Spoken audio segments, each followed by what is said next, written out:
The Ferrari Purosangue, a controversial car by nature, but to me, it is the ultimate machine to load up with some skis for a road trip to the snow and mountains of the Alps. So that is exactly what we're going to do. Ahead of us lies a few thousand miles on the road. We'll talk about how much this trip costs, the good and bad of the car, and hopefully this journey won't end up as a puncture-filled disaster like last time. Hi guys, I'm Shmi. Hello and welcome back to the channel. Let's go. It's time for a Purosangue road trip. The first question today, why the Purosangue? Well, when you look around the Shmi-mobiles, I think it's safe to say that it is by far the obvious choice if we're heading to bad weather conditions, have a load of stuff to take with us, and one of the collection that just hasn't been used all that much recently. Now, about a year ago, we took the Thoroughbred, literally Purosangue in Italian means thoroughbred, Ferrari, on a road trip around Europe to try and chase down some bad weather. In fact, we fitted a set of winter tyres to it and proceeded to have not one, but two punctures on the way around Europe. I'm hoping that's not going to happen again, but of course, we've been to Whoops We'll Fix It, we've popped the winter tyres back on, and the weather forecast at the other end is for quite a lot of snow in the days ahead. That's going to make this a bit of an adventure.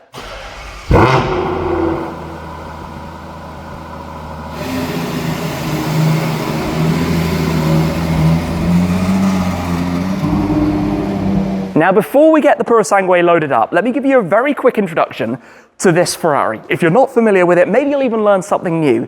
But the Puro follows on from the FF, which was actually my first ever Ferrari almost a decade ago. That was then superseded by the GTC4 Lusso, which I upgraded to as well. And in fact, I like the Lusso so much that I did end up going on to buy yet another one of them and doing a ton of miles across those cars. Fast forward though, and not only is this a kind of SUV, but obviously a four-seat Ferrari, it is in fact the first ever four-door production Ferrari model. They're electric, they're motorized, suicide doors that reveal the two bucket seats in the back. The comfort of the interior is really quite something. We'll get onto that a little bit more later on, but I want to talk about the beating heart of this car, right? The power plant up front, because this is a big part of what it's all about. When you open this enormous clamshell, which is pivoted from the very nose, and actually about a year ago, I remember saying that there might be another car coming soon that does this as well.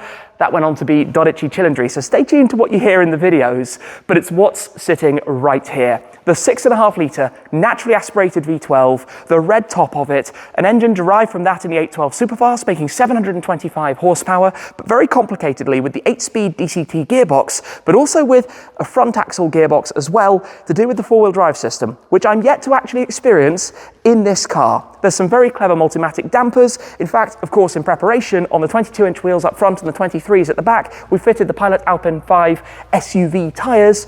These are hopefully going to get a bit of a workout. That's the goal, at least, with the Purosangue. Anyway, let me get this closed down and go and get some luggage in. The difference from anything before is that we've got quite a lot of luggage space back there. Pop open the powered tailgate and we have 475 litres of space, but there's something a lot of people don't realise, that underneath is this additional storage area. This is perfectly sized to be able to fit the shelves from the back. So you slide out the upper parcel shelf, this goes straight in here at the trailing edge, then you come and grab this backboard, which has your Spec plaque on it. Watching out, because of course this is some quite nice leather you don't want to make a mess of. Spin it around, this then sits in over the top right here.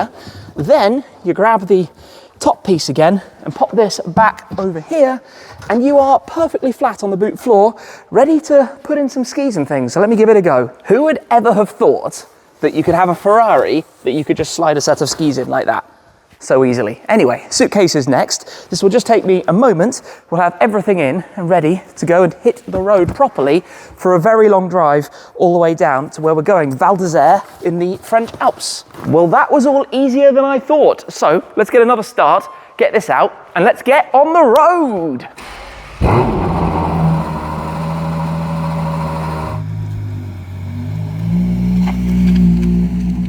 Jump ahead a few hours, we're at the Eurotunnel, lights come up, we started around 7 AM this morning. It's freezing here, about 7 degrees, but it's the wind chill that makes it really quite chilly. Anyway, this thing is a dream to drive, much more on that when we get to the nice fun twisty roads at the other end. I do want to show you a bit more around the specific spec of my car as well, but we might as well go and board the train because we don't want to wait here any longer than we need to. Let's hop back in. A swift, easy journey, and we are out the other side in France. Right, close the windows. Let's make some progress. From beside the autoroute somewhere in France, we've stopped at a services, not to get fuel for this though. The tank in this thing is enormous, and we'll have a bit of a range test and talk more about that later, but just to get a quick bite to eat before we continue. Now, completely by coincidence, this journey we are doing is very similar to one you might have seen by Harry Metcalf and his wife, Harry's Garage, where they took the Ferrari UK Press Purosangue with its enormous spec list, which I think actually changes in a way the perception of this car. We'll talk a bit more about some of the options and how much they actually cost later, but they went from England to Sainte-Foy in the French Alps. Where we are going is all the way down through France to Val-d'Isere, a town very close to my heart. We'll then continue to Switzerland, potentially a stop in Andermatt. On the way back, we'll have a quick visit in Paris. So a couple of thousand miles to go with this car. It was all pre-planned, but what I find quite interesting is to give you some feedback on Harry's experiences as well and share some further thoughts from my side about the car. Now, Petrol Ped actually recently had it also, and people who drive Purosangues have given very strong feedback about them for quite a big reason, and it's that lump kind of up front, which we'll hear plenty of on the mountain roads. But Val-d'Isere, where we are going, is actually where I went with my first car that I took of mine on a road trip. My Renault Clio Dynamique back in the day, I took for a couple of months to do a ski instructor course when I was younger. Then my second car was the Subaru Leon that I owned out in New Zealand, which again I had for a couple of months while I was working as a ski instructor. So I've spent a lot of time with cars in the mountains. In fact, when I came back and bought my BMW 1 Series, I took that almost immediately to Val-d'Isere as well. The cars I've owned since have often found themselves in the mountains. The Ferrari FF found itself in snow. The AMG GTR had some interesting experiences and needed to be pulled out in style as you do. The Heritage Focus RS, we had some fun doing donuts in the powder. Even the GT Black Series Snow Tour that we did last year, getting lost on a lot of different ice tracks, going all the way up to the Arctic Circle to Arjeplog to join the AMG Driving Academy, popping some studded tyres on it to have some serious fun. So it's only right we do similarly with this, except I realise, given I've been to Val-d'Isere a lot of times in my life, I've never made a video taking one of my cars there. I don't think I've ever taken a car there since the 1 Series at the time that I started this channel over 15 years ago. And we're doing it at last with the Purosangue, and I'm excited. We just have about 1,000 kilometers to go that way. It's going to take about 10 more hours from here, so we should probably get cracking on with it. The first of many trips to the watering hole. We are at 87 litres and counting. There we go. Okay, so 87 litres. We've driven about 550 kilometers, 340 miles. That did include a little bit of driving at home before this journey started.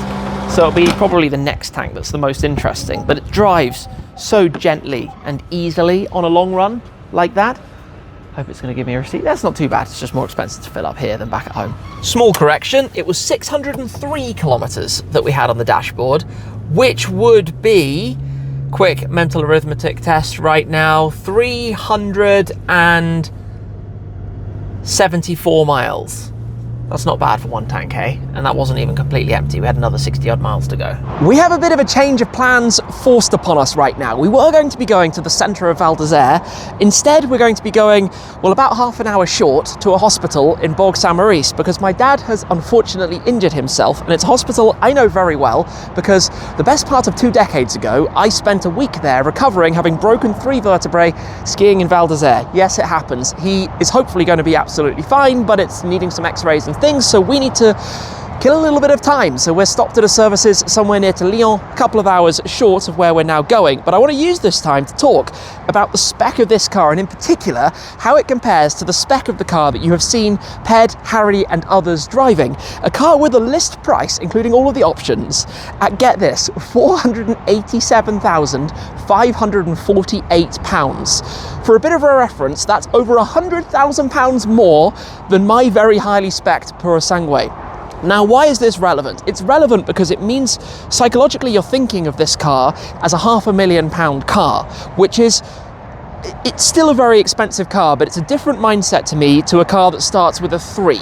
at the beginning. Still a lot of money, but what I want to talk about in terms of options, right? This has a historic paint, Blue Le Mans. Absolutely love it. Quite an expensive paint color. It has every bit of exterior carbon fiber, so the front bumper insert, these lower parts, we've got the wheel arch covers, we've got the center caps on the forged wheels, which is also an upgrade.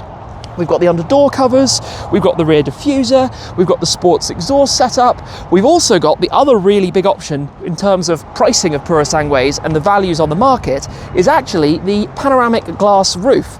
Looks amazing with the doors open, but that full glass roof, I think that's the most expensive option, something like £12,000. Then inside also, we've got the dual tone leather upgrade with blue sterling over Koyo, the tan. We've got the coloured steering wheel, we've got the aluminium passenger footrest, we've got the dedication plate, we've got the suspension lifter. Basically, this is a car with a lot of the options.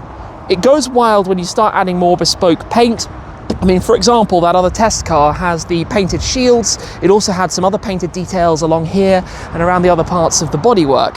And the end result is that the list price of this car comes in at £387,541, £100,007 less than the press car for one with a ton of options. In fact, if you look at the used cars, the options that make the biggest difference are the exterior carbon and the glass roof. Those are the really important things when ordering a Purosangue. It has a lift system as standard. The upgrade lift system gives you, I think it goes up from having, maybe it's 20 mil of lift clearance to 60 mil, something like that, an increase in ground clearance.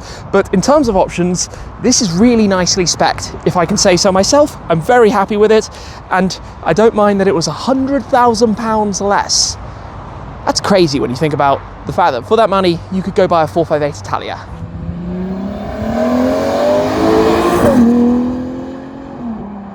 Stop! I interrupt this video with an urgent message. Before we go and ski off either that way or perhaps over there somewhere, I need to check something, and in typical fashion, I've got no signal. Classic, right? My phone is about as useful as a baguette in a swimming pool. To make sure we're going in the right direction for the après-ski though, rather than finding some uncharted territory that you'd be more likely to see on a survival program, I need to figure this out. But then I realized I've got an ace up my sleeve, or rather an app on my phone, Saily, with worldwide data plans for over 190 countries. Simply install the app on your phone, which you don't have to do from the top of a cold mountain. You can do from the comfort of your sofa at home before you travel, and then choose your plan for whichever country you're visiting.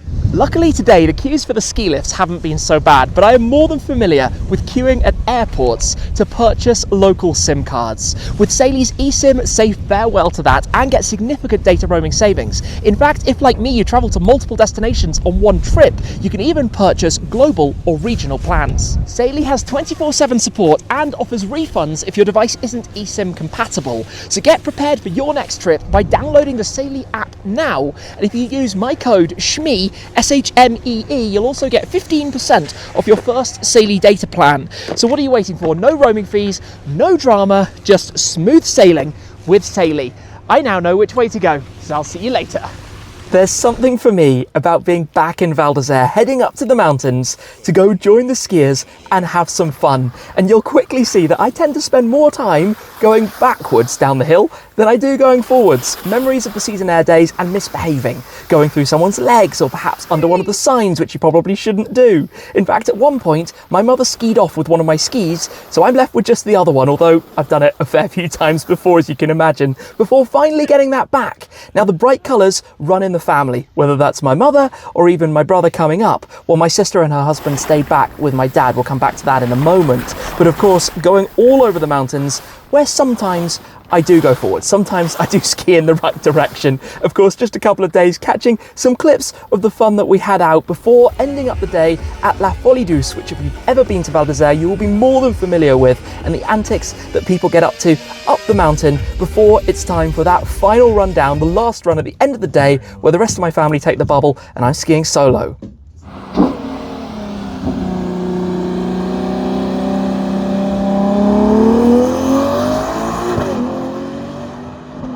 My dad is going to be okay. Papa Shmee is not in a totally disastrous state, just not exactly comfortable as he has broken his foot. Anyway, we are now back down, having been at the hospital, on the way back up towards Val-d'Isere, driving the mountain road in daylight, which I would actually say is a bit of a win, because this place is spectacular. And I want to talk a little bit more about the Purosangue. Let's put the kind of reviewing hat on for a moment. Firstly, we're currently in comfort with soft suspension. In this, you have 3 different suspension settings: soft, medium and hard, unlike other Ferraris, which are all either normal or bumpy road, where it softens up. And it has to be said, it rides so well. The suspension in this thing is phenomenal. Now, as we're going up, it's a little bit wallowy. You have to remember it's also about 2.2 tons.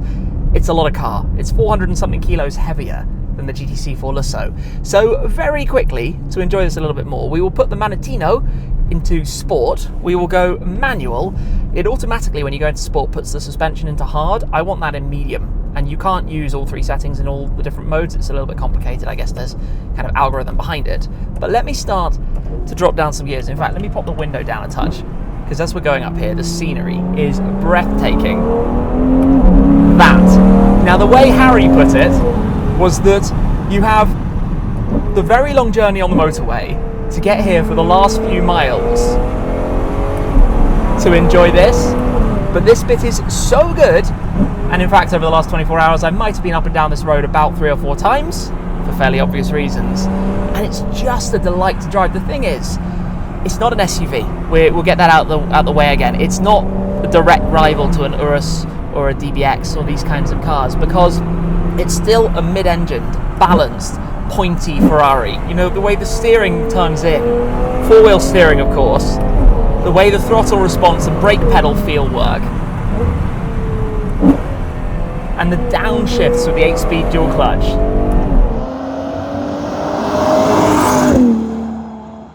It is an absolute delight. Like this noise, and we'll have some tunnels up ahead. It's going to get even better, believe me. You just can't believe such a big car can corner in the way that this does. You could absolutely hurtle it up mountain roads. Like, it's ready to completely decimate this tarmac. Even when it gets bumpy and undulating, it will still have no issues making mega progress through it. And as you start to get a little one of these paravalanche, which is where the water from the mountain is melting over us. In fact, wait for the downshift under here. Absolutely ridiculous. Yet on the other hand, if I close the window again for a moment, and if you shift it up a few gears, it's amazingly civilized. It's so calm and docile, and you've got all of your Android Auto. Obviously at the moment I've got the dashboard on the full rev counter display, but you can press View Max. I say that, it might have disconnected my phone, which is quite funny. I was hoping that wouldn't be the case, but this system, which I know a lot of people have said is kind of fiddly, once you know it and you know what you're doing, there we go, pull up Android Auto, it becomes a lot more second nature. It's the same as the haptic touch controls that some cars have for their climate control. Once you've done a bit of driving with it, well, quite a bit of driving I'm going to say, you just get accustomed to it, you work out how it works, and it feels a little bit more second nature. Obviously, we've got the full screen map in front of me because the car has no built-in navigation. You're reliant upon your mobile device to bring that into the Purosangue, which I don't mind actually. I guess if you're a person who does like to use a built-in system, it's not ideal, but if, like me, and generally owners of a car like this, I guess, you have 1 or 2 or more cars, you're hopping in and out from one to another, you probably just want the same interface, the familiarity, your saved address book and contacts, or go the other way, like I said, have the full screen rev counter back. Sun's just poking through as well. This is perfect. I'm gonna have to pop the window down again in a second. In fact, we need to find one of the bigger tunnels. Maybe they come as we get a little bit closer.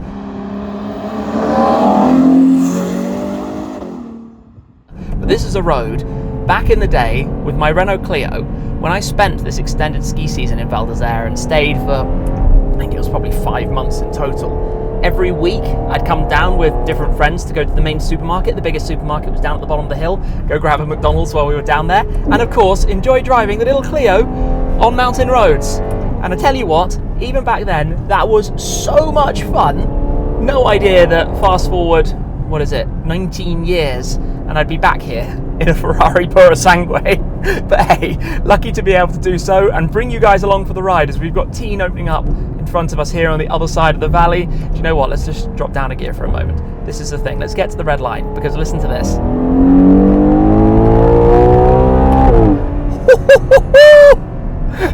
That sound is just insane.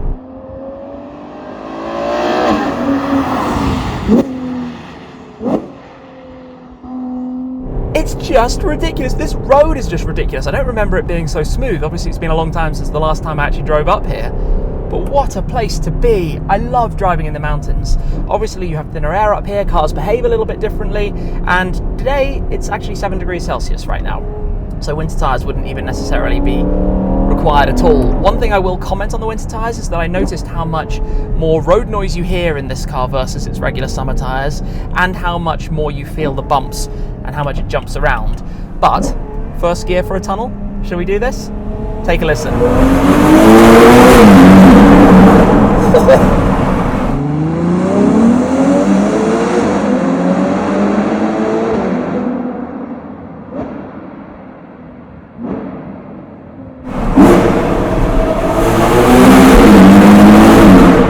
That is ridiculous.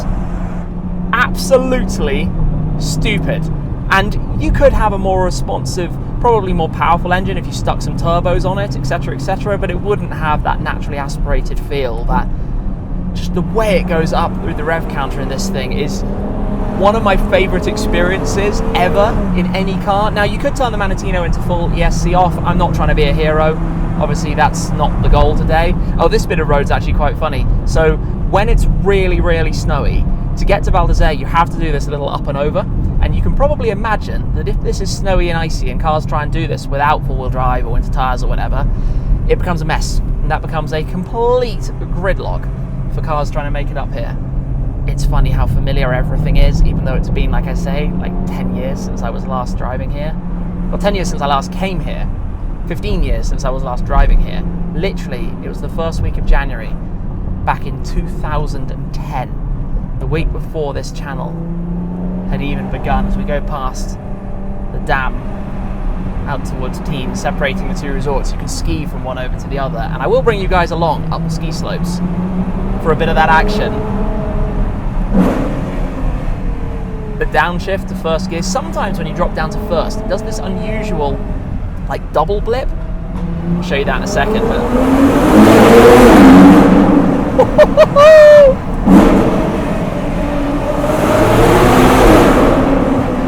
never get enough of that. The guy in front is like, what on earth is going on behind me? I'm sorry it's so dark in here.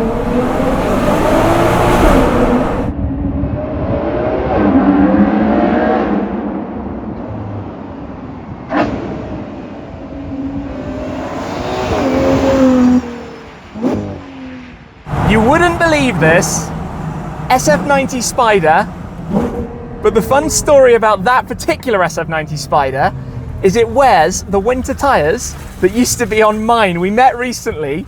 I can't believe we've actually crossed paths. We talked about the fact we're going to be here at the same time. This is crazy. Porsches, all sorts, turbo cab. Nice. Anyway, how rare is this? In the middle of winter, 2 Ferraris from the UK.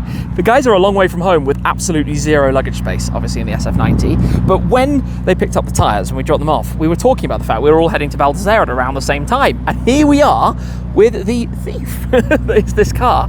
The actually same leather interior. I think we've both got Koyo interiors.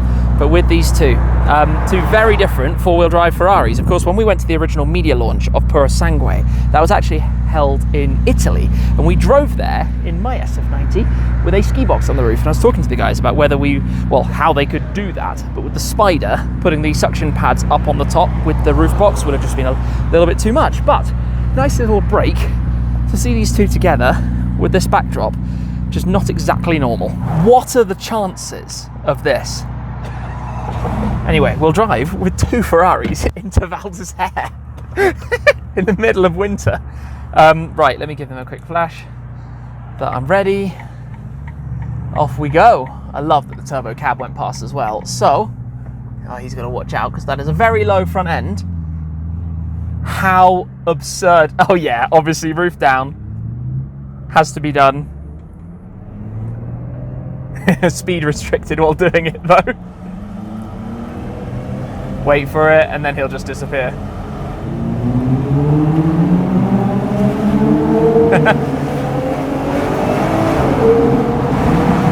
That's so funny. I hope they didn't just get too wet in the tunnel. Oh, the wail of the Purosangue is so good. I mean, my day just got livened up a million times over. Look at that, it looks so cool driving through this kind of terrain, these kind of roads. I'm not sure if the camera can see this, but look inside the exhaust tailpipes. They are red hot from the mountain roads. That's cool. The view opens up. Welcome, bienvenue. We're arriving in Val-d'Isere. This is a town that's very special to me, and we're arriving here in style with the two cars.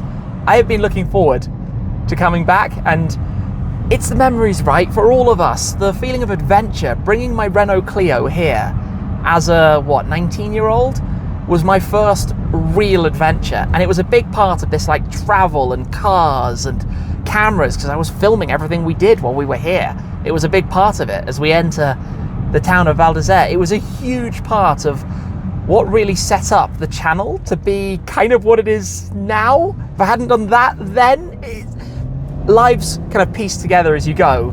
And now I didn't expect we were going to be driving in Convoy, proper Italian epic style Convoy. I actually used to live kind of down this way, this building to the left here. That was where I had an apartment for the season. My Clio lived in that garage right there. Parking de la Daille here in Val-d'Isere. The ski slopes are just here, so at the end of the day it would be always coming down to the bottom on this side. Very, very fun memories of those days. Now, normally driving in with this is kind of cool, but driving in, he's stealing all the limelight. Like, every head is like on his car, because obviously I can't believe how that came together. That's so coincidental. That is just funny. Here we are. We're in Val-d'Isere. There's something about the view of a person carrying skis and a convoy of Ferraris going past. It's not a normal sight. It's not what normally happens. Look at the kid. The kid was like, he was full on like, look at that, what is that? Love it. Get the petrol in the blood young. It's important, and the skiing in the blood. Although apparently it can be kind of dangerous and you end up in hospital, but that's a different story. For today at least, it's going well. It's going very well. In any world, a car like an SF90 is standout, right? It's special. But somewhere like this, it's so unusual in winter. Okay, maybe in St. Moritz or a couple of the really posh ski resorts, you might find a couple of supercars around. But I don't think Val-d'Isere often sees this kind of stuff. This is this is fun. This is really quite fun. I feel like we're in the surprisingly sensible, easy car right now, relatively speaking. But this is the center of town.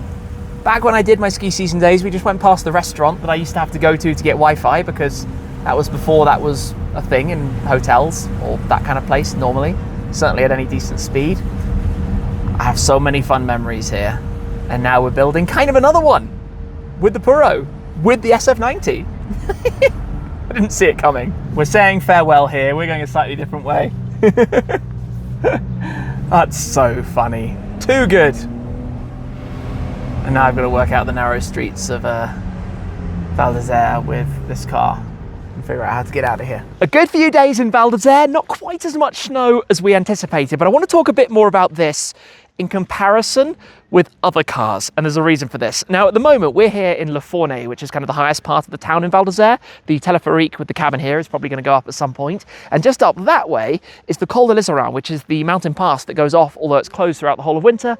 Big fermé sign up there, so no driving that way right now. But the other day, I posted a picture on my Instagram stories of the Purosangue, which has easily been the most viewed story I have ever posted on Instagram. And I said in it, and this is why, name me a better car for it, I'll wait. Because I wanted to see what you guys thought are the best cars for this kind of trip, to come to the mountains, to bring your stuff, to go and have some fun. And the replies came in their thousands. By far and away, the most common response was the Audi RS6, the ultimate winter wagon. After that came the Lamborghini Urus in various different derivatives. We had the Aston Martin DBX and the DBX 707. We had a lot of people suggesting the Lamborghini Huracan Starato. We had a few oddball options. Bugatti Bolide, Koenigsegg Jesko, Bring My Zenvo. Probably not the best for this kind of place, because at the end of the day, we have had 4 people in the car various times. We want to be able to handle it if the snow comes down very heavily, and we needed to bring lots of stuff, including skis, preferably inside the car, not on the top or on the roof rack. So let's talk about how this stacks up, and in particular, talk about the RS6, because the RS6 is the go-to. When you think about this kind of place, right? People coming down the ski slope here, bringing their stuff to the mountains, four-wheel drive, can be a bit of a sleeper, slightly more nondescript. Look, telecabine, or the teleferique, I should say, just going up right now. The RS6 is the car you think of to bring to this kind of place, and it helps that it's about a quarter of the price of one of these. Has a fantastic 4-litre twin-turbo V8, has all of the Audi technology and kind of reliability and usability, lots of space without the massive footprint, all-round great car. In fact, that engine, or a derivative of it, is also in the Urus, and the AMG engine in the DBX is actually very similar as well, also a 4-litre twin-turbo V8. So why is the Puro, in my opinion, in a class of its own? What's so special about this car? A few things. The engine, as you've heard coming up the mountain passes. There's a 6.5-litre V12 lump positioned behind the front axle, which is something really unusual. Think of it more like the 812 Superfast, but slightly more practical. It's more akin to an 812 or a Vanquish or something like that in terms of the driving experience than it is to the Urus or the DBX, with the weight that's heavily biased up towards the front, right? The engine in the front. It then has this very complicated gearbox system for the front axle to make it four-wheel drive, but it still kind of feels rear bias and like a rear-wheel drive car. Certainly is if you mash the throttle, which is also quite nice. And then you get to the interior, and don't get me wrong, cars like the Urus and the DBX can be quite nice inside, but this is a different league. The interior of this is a full-on Ferrari, right? All of the leathers, the materials, there are no cheap plastics. It's really nice. Yes, the fiddly haptic touchscreen, touch controls you get used to, but the interior is a special place to be. Now, you could argue that for its footprint, it's not as practical as some of the other cars. For example, if we talk a little bit more about the luggage space, right? In the Urus or the DBX or even the RS6, you will have more space back here. Obviously, that is partly because of the setup of the car. There's a fuel tank, I think, running across back there. And it's not the tallest in the world. It's not as tall as the other SUVs, but for what we've done for 4 people with luggage and some skis and just having it here and getting around town with, more than enough space. So for me, the criteria for this kind of thing is what makes a cool car for this type of trip. You want four-wheel drive if the conditions are bad. You want to enjoy driving because it's the best way to do this, to spend half of your time going up and down the mountains as the cabin comes back down, and the other half of your time going out up and down the mountain passes. And then the other side of it is you want to enjoy it and just have fun with it. And I think these are really cool. I've had this car for about 1.5 years now. Actually, come in a little bit more closely because this is quite funny. There's so much aero going on in this thing that even here you have the mud splashing out. And look down here as well. Yeah, this is going to need a good cleanup when we get it back home. Oh, actually, yeah, complete chaos. I mean, the design here, what I found really interesting from the beginning, you can't have a Puro without the carbon arches. Well, you shouldn't, is that it makes the kind of size of the bodywork look a lot smaller, but also this all has aerodynamic function. It's all to do with the performance, and it's a lot heavier than a Lusso with only a little bit more power, right? 690 up to 725, weight up from like 1750 to 2200, but it's not necessarily about that because it's about doing it with a lot of style, a lot of fun, and a lot of comfort. There are a few other things I want to talk about though, the good and the bad. So from here, let's get it started up, go for another drive. You can tell it's the end of the ski day. Look, everybody getting ready for their après ski. Don't après ski and drive. Oh, look, I tell you what's on the right just there. Very much on topic considering the conversation we have just had. There is an Urus. I love it, a French registered Urus. That's actually quite unusual. Also on his winter tires, nice. Look, it's super busy here. So yeah, SF90 and an Urus. I wasn't expecting that at all. I was more expecting to find RS6s aplenty. I'm just going to let the pedestrians go. You don't want to mess with people because people with skis can walk close and that can be a problem. You got to be very careful.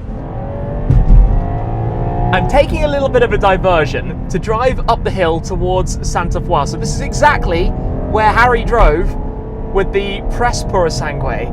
And there are a couple of things I want to talk about in terms of what I'm going to say are the bad things about this car besides the entry ticket price, right? It starts at £315,000 or so before you add any options. And I should point out at this point, the options really, when it comes to a car like this, are so important because if you don't add the right options, you can basically kiss goodbye to some residual value. It's very important when it comes to Ferraris that they have a nice and a high specification. Obviously, they don't need to go as high as that particular car. You don't need to go 100 grand over the top of this one. You can buy a very nice car for that amount of money.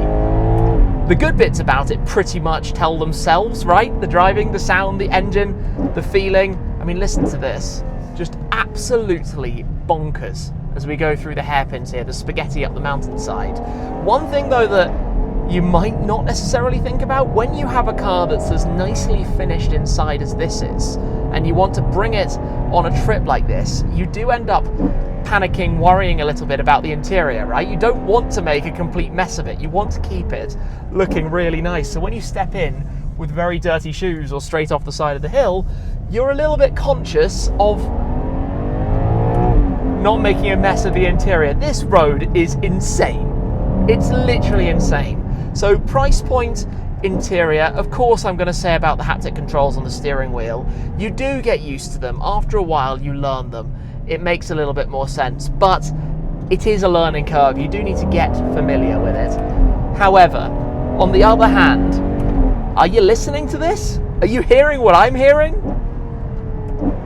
The way this thing drives, like I said, it's like an 812. It's 90% of the 812 or the 12 Cilindri. But then we've got the extra seats behind. We've got more of a boot behind that as well. We've got four-wheel drive should you need it. You know, if you did find yourself on a proper snow day, and you still have that screaming V12, and the way it drives, that has to be probably the biggest positive, is the suspension. The way it handles undulations, bumpy tarmac, the way it rides it, even with the winter tyres. And like I said, it gets even better when you pop the summer tyres back on it and drive it, well, in warmer temperatures. It's currently, what, 2 degrees Celsius, it tells me. But I can't get over how well it transitions. You know, if you have a tarmac change or a quality change, it just rides it like nothing. It just smoothly goes over. No big deal. It's the driving of this, you would never believe it was a 2.2 ton car. Never believe that. And then it sounds so good. I don't know. I'm very fond of it. By way of a bit of a conclusion, while we're perched here with a pretty amazing view, even if there are still some clouds up, and with quite a few miles of this journey to go to get back home, quick summary, because I said I would, to talk about fuel economy. So this is doing, on the highway, a little bit over 20 mpg, UK numbers, which is actually really quite impressive. Obviously on these roads, not so good. But what's interesting with a big engine like this is that it can be pretty lazy when you're just cruising, and it's actually more efficient, therefore, than you would think. Now, I mentioned some of the other cars that you guys had suggested earlier. Of course, tons of people had also said G63s, 4x4 squareds, Raptors, TRXs, you name it pretty much.